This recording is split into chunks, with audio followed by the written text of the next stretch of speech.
Okay, folks. Well, I just spent the last half hour searching around trying to find where my 19mm impact socket is for my my Makita impact gun here. So, anyways,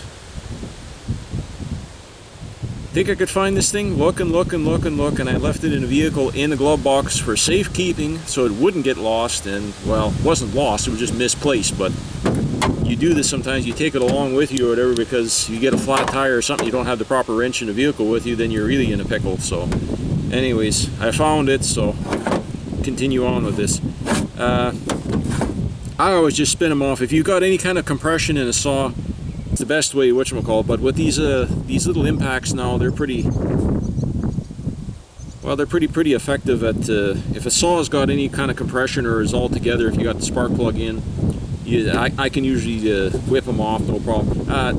Word to the caution if you're doing that though, make sure that your on-off switch is off, because if the saw is run anytime lately and you're spinning it over, it can you can easily fire it up by doing that, and you'll get one hell of a surprise. But anyways, let's see if this is. Don't know how tight somebody had this on here, but.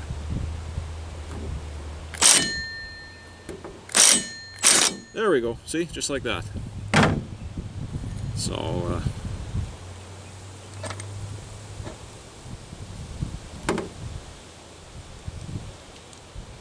this is the newer style. They had 3 different styles. This is the fine thread, of course, because it's a newer saw. Fine thread crankshaft on the end. This has got the triple little coil springs, almost like a still clutch. These were good clutches. They were better than the one-piece slinky spring that went all the way around on the older 266s and 630s and 670. The later, this saw would be in the classic, the Johnson, they call them the Super 2s. They had the 670s and the 630s and the Super 2 version, the late version, and they had this style of clutch with the triple springs here. I have a 630 Super 2. It was my dad's saw, and it's got this type of clutch, but his clutch is dragging on his saw. It was the springs aren't stretched. What on that one? What happens on the bad part on these is in these little holes here where the spring clips into, they get grooves worn in them, and then the spring doesn't have as much tension on it anymore, and your clutch shoes open up at an idle, and then your chain is spinning all the time, unfortunately. So once they get worn in like that, there's nothing you can do. They're buggered. The last style that they had on these, and the upgrade from the newer saws, is the C-spring style. They got triple spring around. It's a different style of clutch than this. They're both the simplest, and they're probably the best clutch. I mean, these are good clutches, don't get me wrong. They're very simple, and they were good clutches, but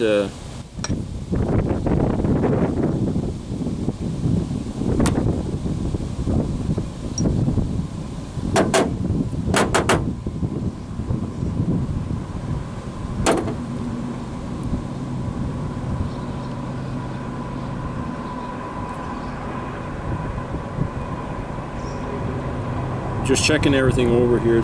Bearings in good shape.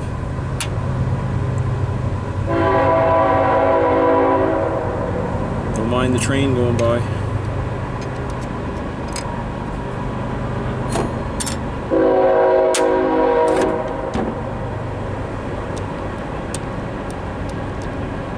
I'm just checking on these saws here. Your adjustment for your oiler is right behind the oil pump here.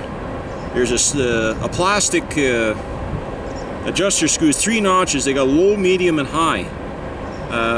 All these saws here, I usually always, on these 200 series chassis and the 600 series Johnson Reds, I usually always adjust them on the medium. I don't have them cranked right up, but if you crank them right down, they don't quite put out enough oil to keep up. You're going to burn up your bar and chain, and bars and chains are just too expensive, especially bars now.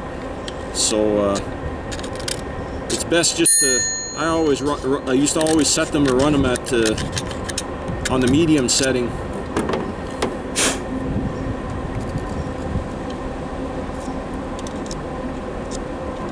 This saw is very clean inside. There's not a lot of... I'm going to take it over to the air compressor and blow this out right away. But clutch is in good shape. The drive teeth aren't all worn. When these clutch drums start to go, they this one hasn't been overheated. Let's see, is this an original or is this an Oregon? Nope, this is a factory original Husqvarna clutch. Whereas at the time it stamped EM, it means Electrolux Motors was when they were building these. So no, this is an original OEM clutch drum, so definitely a low hour saw.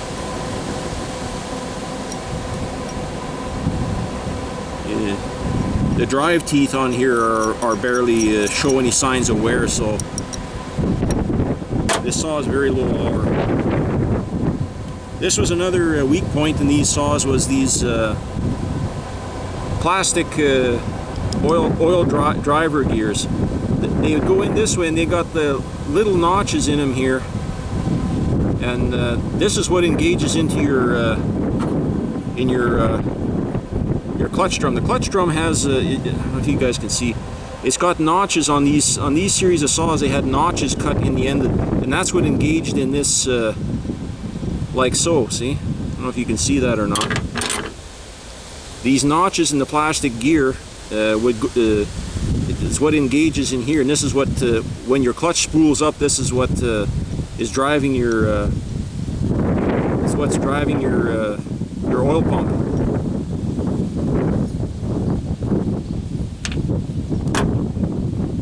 Everything is like brand new in here. This is an original Survivor. These are one of those rare low hour saws that you don't find hardly anymore. And like I say, unless it comes from somebody's estate or something like that, where somebody bought it for a farm or a large property where they just cut a little bit of firewood every year. In my area, a lot of guys would buy, or even just outside of my area, in this area, the province where I live, a lot of guys would buy pro grade saws like this 272, even small saws. They would, I mean, don't get me wrong, they sold a lot of farm and ranch saws, a lot of homeowner grade saws as well, but there was still a mentality, and guys wanted quality, so they would go the next step up and spend more than they really needed to. I mean, a simple 025 still would have sufficed for what they were doing, but they'd buy an MS260 or 026, which is a pro, you know, 026 Pro or 036 Pro, great saws. And sometimes you get lucky. Those saws, at least for me, anyways, lately I've been finding a lot of these pro grade saws that are low hour saws that were used around the farm or a small acreage. They just never got the run hour. Some of these saws are pushing 30 years old, 25, 30 years old, and they're still, I just recently picked up an 036 still, the Pro, a late model. The guy bought it brand new, and he literally cut 3 big hardwood trees in his yard for storm damage cleanup, and it sat on the shelf for, you know, I think he said almost 20 years. So, I mean, he started every couple of years periodically, dump the old gas out, put new gas in, run it, and he said he was just fed up of having it sitting around, so I picked that one up earlier this spring. I'll show that in an upcoming video, but that one is so close to mint. Well, it's minty. I mean, it's so close to new that you would think you just took it off the dealer's shelf, you know, a week ago. So it's crazy how sometimes you find these things that pop. But anyways,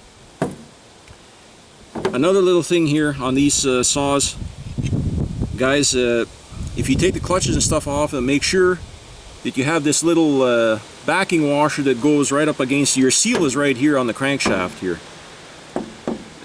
When you take them apart, here's your bearing, your seal. They got this little backing ring. Make sure this little backing ring is in there, because if not, you won't have a proper spacer for your oiler, and chances are, if something goes wrong with this plastic gear, the little oiler drive gear, you'll wipe out your you'll take out your seal. I've seen guys forget to put those rings back in, or when they're taking the saw apart, falls out and they lose it, and they're, well, the hell with it, I'll just put it back together. This plastic gear won't align proper, and what'll happen, it'll start rubbing, and the plastic will get chewed up, and then what happens is it'll wipe out the seal. So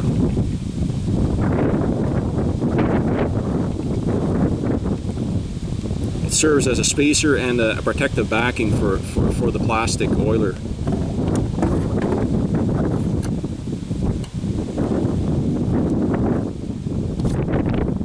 Now you got to have this plastic dust shield and that washer in there.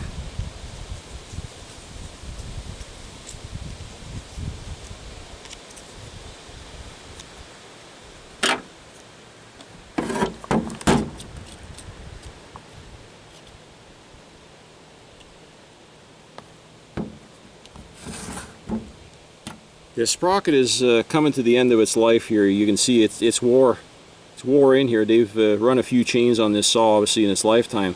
It's a 7-tooth, and a 272 in the wood that I cut here, an 8-tooth sprocket is more suited for what I'm doing. If you're running a long bar, no, you want to gear down and run a 7-tooth sprocket, but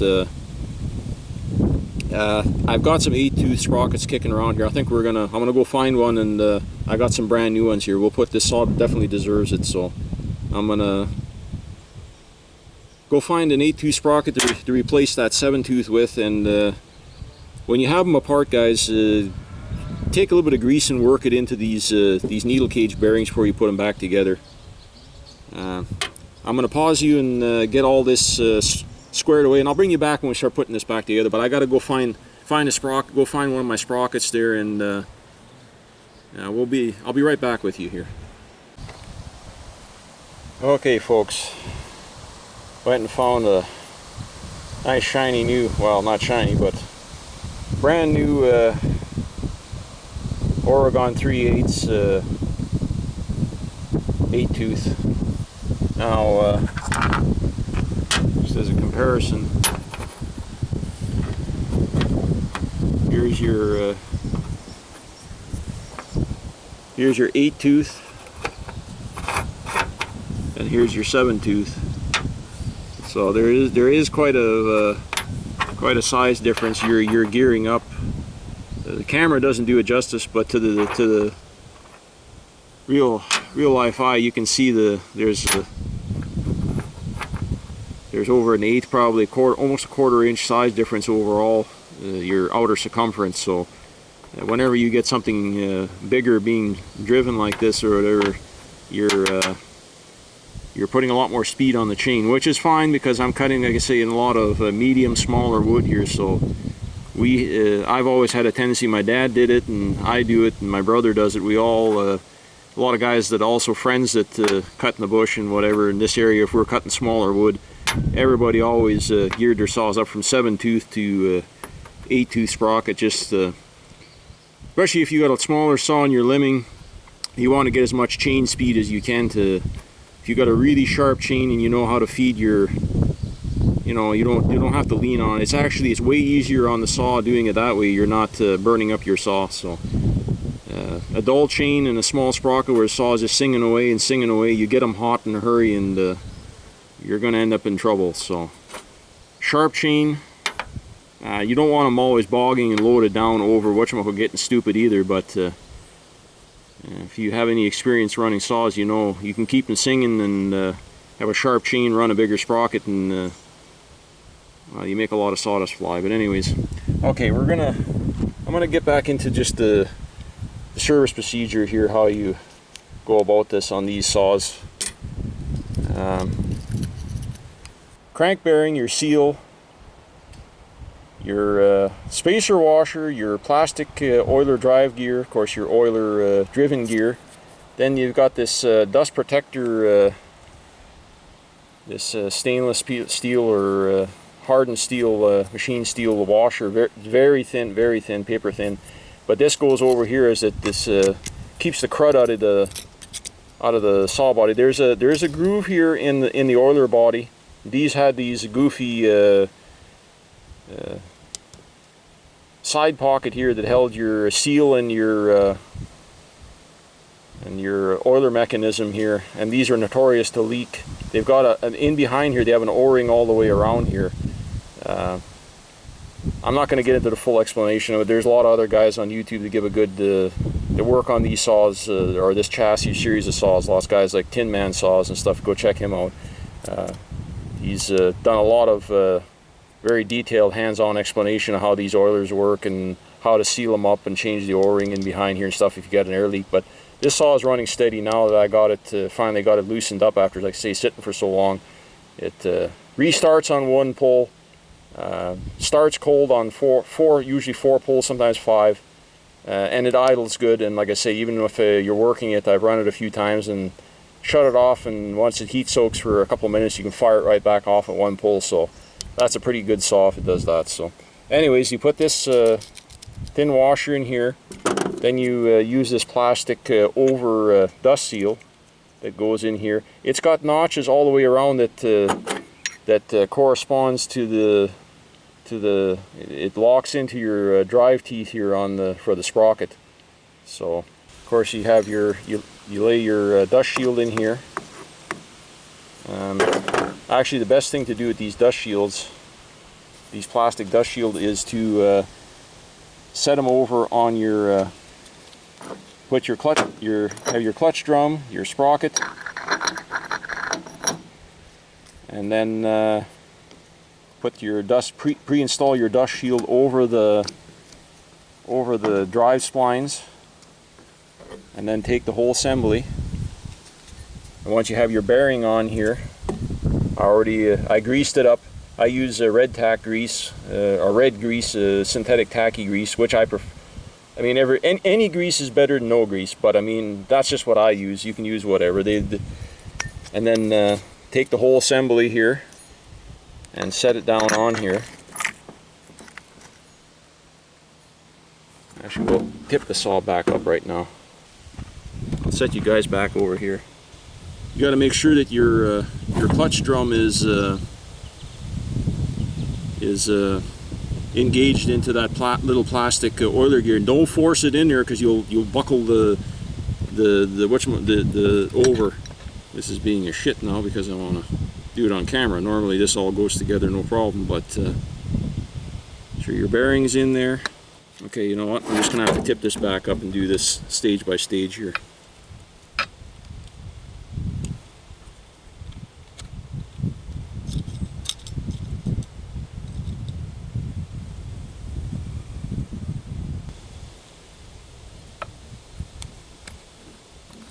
There we go. Everything has to align all the it's another reason why a lot of people didn't like these, because you got to make sure that everything the clutch drum has got like I say, it's got those teeth, or those drive engagers for the little worm gear that runs the oiler gear. So you got to make sure that everything is lined up and the splines all intermesh, so to speak. So, and how you'll know that everything is in like it should be is the clutch drum is pretty much flush with the end of the crankshaft here, the step, the larger part, not the threaded part, but the inner part of the crankshaft where it's neck down from where the threads end. So anyways, that's all back in there. Everything is working like it should there. So now we'll put our clutch back in. Now remember, these are counterclockwise thread, left-hand thread. So it's not the usual righty-tighty, lefty-loosey. It's righty-loosey, lefty-tighty. So if you want to get them off, you got to spin them forward to get them off. Putting them back on. Now you can take these off like I did with the impact going forward, because you're not going to hurt your recoil. But word to the wise, if you're going to take and try and use the impact to tighten them in reverse, you can break your cog or your engager pawls on your starter if you're not careful. A lot of guys just put them on finger tighten and start the saw with the chain brake on and automatically rev it up and then snap the chain brake, and it shock tightens them. I do that as a secondary whatchamacallit, and they'll tighten up to where they'll never come, they won't come loose. But what I do is I'll show you. What I do is I pull out a good foot of recoil I'll literally just pull out a good foot or a foot and a half of recoil rope and just hold it in my hand. I'll just pull it up and hold it in my hand, and then I'll just take my my impact in reverse, and I'll just give it a couple wraps or whatever to cinch it down so it doesn't come off.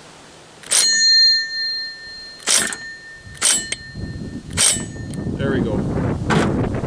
Now that's and I can feel it, just a slight rattle in my hand, but there's some give in the rope. Like I say, don't do it when the rope is all the way home, because what'll happen is, like I say, you're putting stress on the starter pawls and you'll break your starter. And these are getting very hard. The pulleys on these are pretty much non-available anymore. Well, they're not. They're no more. For the John Surres you can't get them, and most of the Huskies you can't get them. That's no longer available. It's only the odd guy that happens to have some new old stock available on eBay or something like that, if you get lucky, or you can find a complete recoil unit.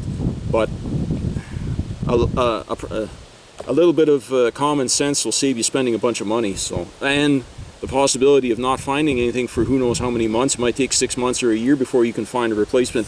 You might be able to find something out there, but it might be garbage compared to, unless what you have is already pretty much, you know, toasted. But so anyways, that's back together. We'll man, this thing is just turning over by hand and it's oiling. So it's got a good healthy oil pump on here, which I'm very glad for. I cleaned this all up before already. So put your bar plate back on. Now they are supposed to have another outer bar plate on these, and I see that this one doesn't have. Somebody lost it. Obviously, when they took it off, it either got chewed up by the chain, or they just plain lost it. So off camera, I did go ahead and I cleaned up all the burrs here on the. They weren't grooved in too bad, but they had a bad burr on the edge. Somebody had filed the top of it, but they never cleaned the burr off of it. So I just did a quick pass, light pass or two on the grinder, and then on the bench grinder, and then I ran the file over it just in case there's anything that I missed or whatever. And it's good now. It'll be good. So now I'm just gonna put this back together and make sure your grooves are clean. Take a old hacksaw blade or a bar groove cleaner that everybody has them available, every saw shop, and run it through the groove of the bar and clean all the hard packed sawdust and stuff out of there, because it kills your bar because it doesn't get oil all the way around like it should. I don't grease my tips with the grease gun. If your bar grooves are fairly clean, you rotate your bar once in a while, and you clean the crud out of your bar grooves. Usually there's more than suffice. I used to have more bar tips blow up and burn up on me when I used to grease them, because what it does is it makes like a little grease dam around here, and it doesn't let any of the bar oil into that into your bearing. There's a little there's like little needle bearings or roller bearings all the way around inside of here. I forget how many there is. There's quite a few. Each bar is different, of course, but if you grease them, you got to literally like stop and grease them literally every tank of gas. If you don't do it every tank of gas in the daytime through the day when you're cutting, I used to bugger up more bars with that when I was greasing them than when I stopped greasing them. Some guys said, don't grease it, try it. Well, you know what? Since I stopped greasing, I stopped burning up. Before, when I was greasing them, I was having it was every couple of chains I was blowing tips. The bearings would burn up, or it get so hot these little sprockets would split and come out of there. So when I stopped greasing them and just let the bar oil them, my problems, for me anyways, my cutting style, it stopped being an issue. So anyways, we're gonna get this on here. Make sure your little oiler holes are open and not plugged.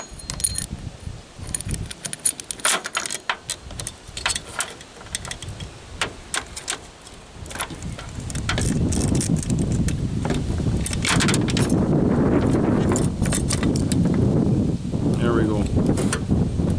Okay, I'm gonna pause you guys again. I'm gonna get everything, get that clutch cover cleaned up, and I'll finish getting this back together, and then I gotta sharpen this up, and then probably see you guys over at the log pile. I wanna run this saw some more now with a sharp chain and see how she does. Plus I put, like I say, an 8-tooth sprocket on here now, so I want to see how she's gonna load up and how she's gonna perform. So okay, be back in a bit.